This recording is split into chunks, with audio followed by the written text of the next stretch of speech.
I think I'm addicted to adrenaline. Like, part of me is just like, I don't want to be stagnant. I think I have something to say and I want to say it and I want to do it.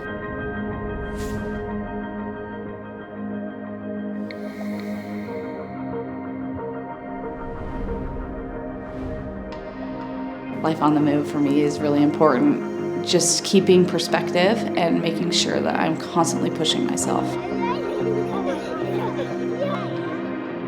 I always say, if I'm comfortable and stagnant, like I'm doing something wrong. I need to get out of my comfort zone. If that means I need to serve somebody more, if that means I need to push myself in business, like I should never be stagnant. Always should be moving and progressing and really nourishing what's making me the happiest. And I think those three things for me are super important.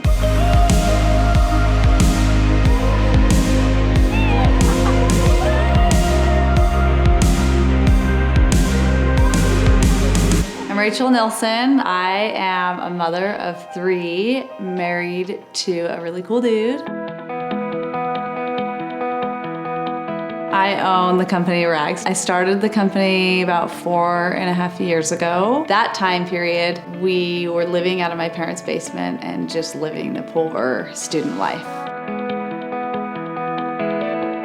Around the time when I had kids, I started making my kids clothing. And when I realized, wow, we're not really gonna be able to make ends meet in the next few months, I'm gonna get my kids' clothes out and I'm just gonna sell their hand-me-downs. And so I started an Instagram and I named it Rags to Raches. My name is Rachel. And not expecting what happened to happen.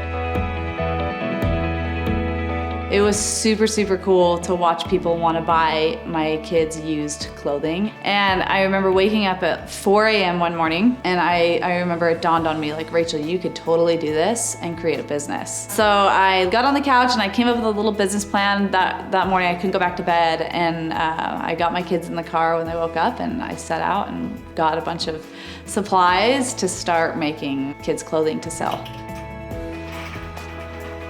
It was soon after that I came up with what we call now the rag. And it's a one-piece outfit that has an elastic neckline and it doesn't have snaps. So my youngest was barely 1 and he was just a crazy wriggly toddler. And so I created the rag for him and I ended up just thinking, I'm gonna like post this on my Instagram and just see what happens. And it caused a frenzy. So I remember being like, wow, I think I've like come on to something, like this is special and people are feeling the same way I'm feeling. Have some fun. I won't start until the last person's in. Sizes are 5, 6 up at the very top.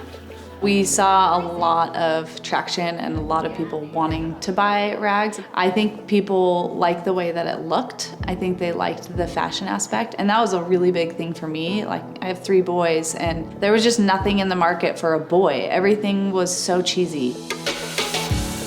The whole premises of the brand was like to make mom's lives way easier. It's a one-piece outfit that's super easy to get on and off, but then it also is really comfortable for your kid, and it's really easy for the mom. No thought is put into dressing your child that day.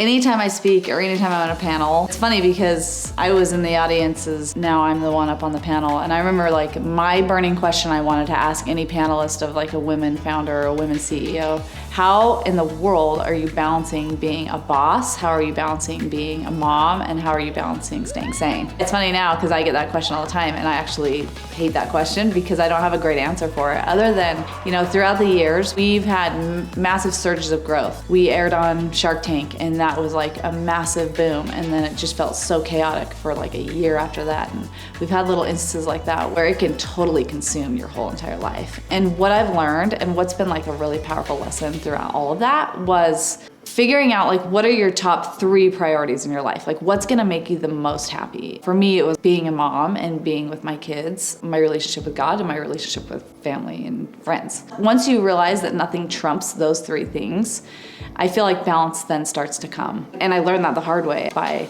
almost taking advantage of my family's unconditional love. It's been tricky just to realize like, no, they need like their mom and they need me to be fully present. And when I'm fully present with them, that makes me a better boss at work because that makes me happy. I'm open.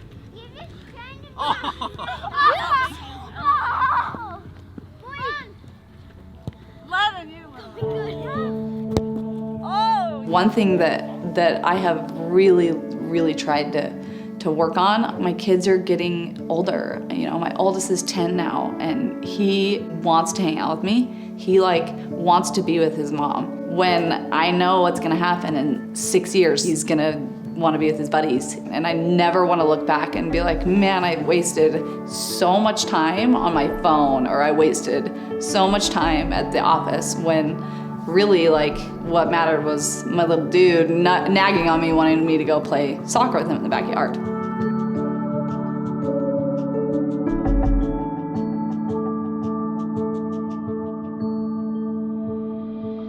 One thing that I constantly think of, and I think anybody should think of this, especially if they have a family and if they have kids, you're never, ever gonna regret the decision to spend more time with your family. If that means you have to like walk away from a project or tell your employee like, let's talk tomorrow, you're never ever gonna look back and think, man, I should have stayed at work longer.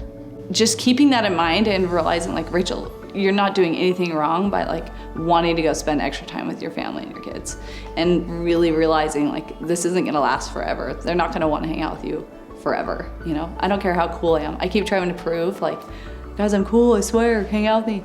But really like the reality is they're just gonna get bigger and older, and time is a thief. These kids grow up, so.